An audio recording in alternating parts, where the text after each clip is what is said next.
খোকনের স্বপ্ন কি আপনার লেখা? অরূপবাবু ঘাড় ফিরিয়ে দেখলেন একটি 7-8 বছরের ছেলে, পরনে সাদা শার্ট আর নীল প্যান্ট, হাতের কোনোই অবধি বালি। সে ঘাড় উঁচিয়ে অবাক বিস্ময়ে চেয়ে আছে তাঁর দিকে। অরূপবাবুর উত্তরের অপেক্ষা না করেই ছেলেটি বলল, আমি খোকনের স্বপ্ন পড়েছি। ছেলেটি বলল, আমি খোকনের স্বপ্ন পড়েছি, বাবা জন্মদিনে দিয়েছিল। আমার আমার বলো, লজ্জা কি বলো?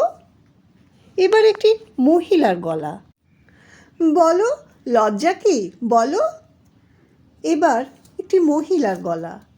ছেলেটি যেন সাহস পেয়ে বলল, আমার খুব ভালো লেগেছে বইটা। এবার অরূপবাবু মহিলাটির দিকে দৃষ্টি দিলেন। বছর 30 বয়স, সুশ্রী চেহারা, হাসি হাসি মুখ করে তাঁর দিকে চেয়ে আছেন, আর 1 পা 2 পা করে এগিয়ে আসছেন।